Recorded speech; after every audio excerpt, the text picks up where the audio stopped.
कुंज बिहारी श्री हरदास।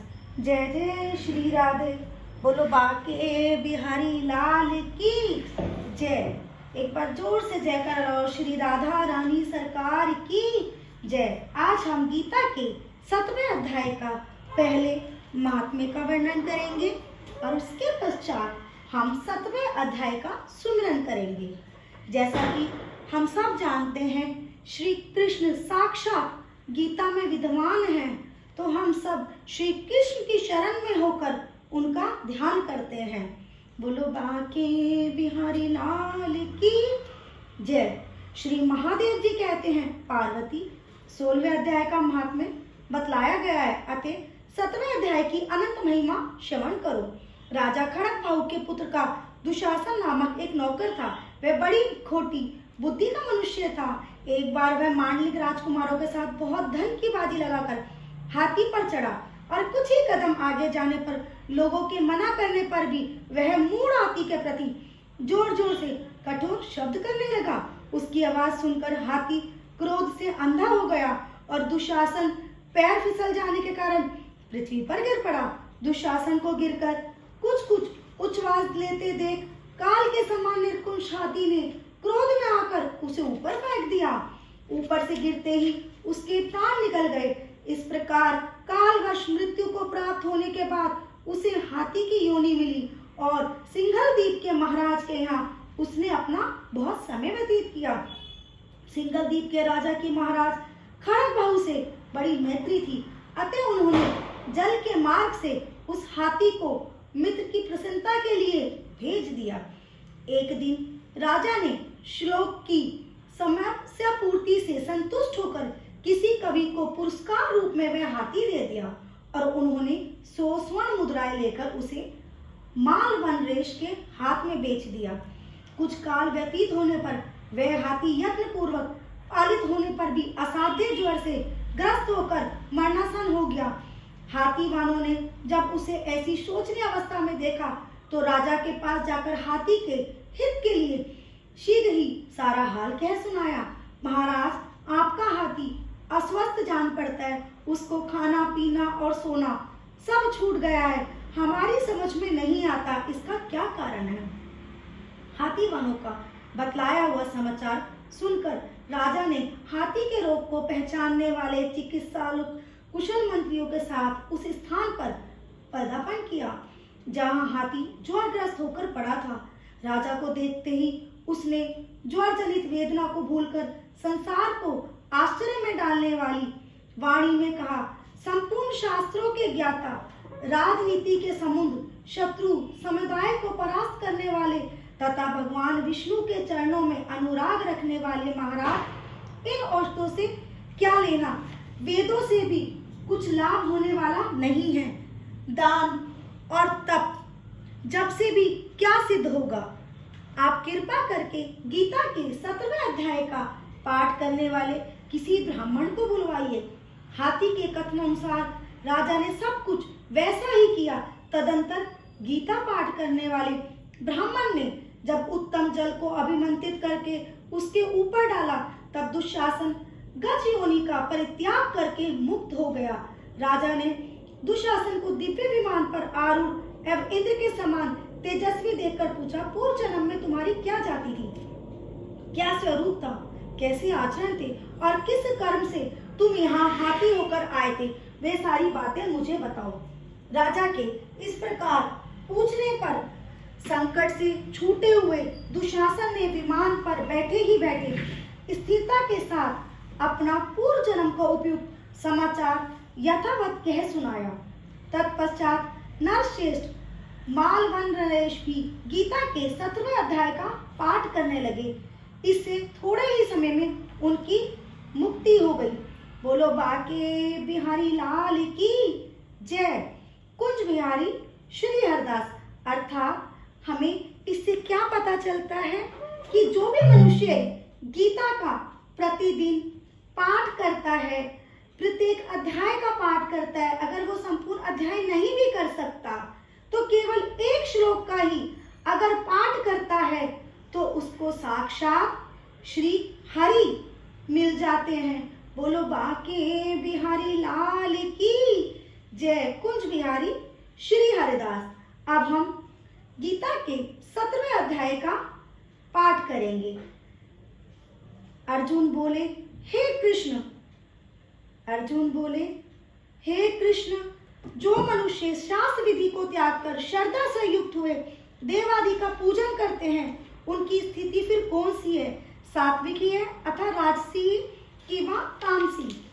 श्री भगवान बोले, साक्षात श्री भगवान बोले, मनुष्य की वह शास्त्रीय विधि संस्कारों से रहित केवल स्वभाव से उत्पन्न श्रद्धा सात्विक और रास्ती तथा तामसी ऐसे तीनों प्रकार की होती है, उसको तू मुझसे सुन। हे भारत, सभी मनुष्यों की श्रद्धा उनके अंतःकरण के अनुरूप होती है।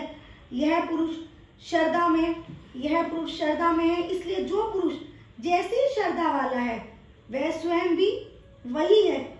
सात्विक पुरुष देवों को पूजते हैं, राजस पुरुष यक्ष और राक्षसों को तथा अन्य जो तामस मनुष्य हैं वो प्रेत और भूतगणों को पूजते हैं। जो मनुष्य शास्त्र विधि से रहित केवल मन कल्पित घोर तप को तपते हैं तथा दम्भ और अहंकार से युक्त एवं कामना आसक्ति और बल के अभिमान से भी युक्त, जो शरीर रूप से स्थित भूत समुदाय को और अंतःकरण में स्थित मुझ परमात्मा को भी कृश करने वाले हैं, उन अज्ञानियों को तू आसुर स्वभाव वाले जान। भोजन भी सबको अपनी कीर्ति के अनुसार तीनों प्रकार का प्रिय होता है, और वैसे ही यज्ञ तप और दान भी 3 प्रकार के होते हैं। उनसे इस पृथक पृथक भेद को तू मुझसे सुन। आयु, बुद्धि, बल, आरोग्य, सुख और प्रीति को बढ़ाने वाला, रस युक्त, चिकने और स्थिर रहने वाले तथा स्वभाव से ही मन को प्रिय ऐसे आहार अर्थात भोजन करने के पदार्थ सात्विक पुरुष को प्रिय है। कड़वे, खट्टे, लवण युक्त, बहुत गर्म, तीखे, रूखे, दाहकारक और दुख, चिंता तथा रोगों को उत्पन्न करने वाले आहार अर्थात भोजन करने के पदार्थ राजस पुरुष को प्रिय होते हैं। जो मनुष्य और जो व्यक्ति अधपका, रस रहित, दुर्गंध युक्त, बासी और उच्छिति ही तथा जो अपवित्र भी है, वह भोजन तामस पुरुष को प्रिय होता है। जो शास्त्र विधि से नियत यज्ञ करना ही कर्तव्य है, इस प्रकार मन को समाधान करके फल न चाहने वाले पुरुष द्वारा किया जाता है, वह सात्विक है। परंतु हे अर्जुन, केवल दम्भ आचरण के लिए अथवा फल को भी दृष्टि में रखकर जो यज्ञ किया जाता है, उस यज्ञ को तू राजस जान। शास्त्र विधि से ही अन्नदान से रहित, बिना मंत्रों के, बिना दक्षिणा के और बिना श्रद्धा के किए जाने वाले यज्ञ को तामस यज्ञ कहते हैं। देवता, ब्राह्मण, गुरु और ज्ञानी जन का पूजन पवित्रता, सरलता, ब्रह्मचार्य और अहिंसा, यह शरीर संबंधी तप कहा जाता है।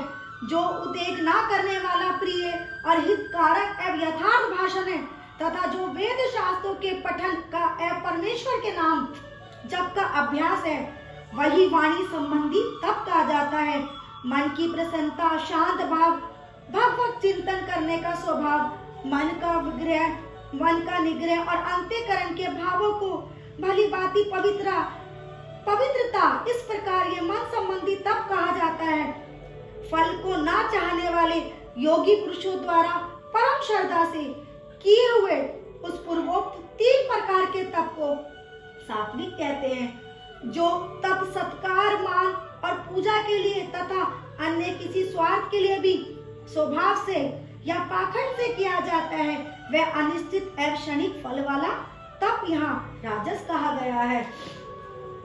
जो तप मूढ़ता पूर्वक, हठ से मनमानी और शरीर की पीड़ा के सहित अथवा दूसरों का अनिष्ट करने के लिए किया जाता है, वह तप तामस कहा गया है।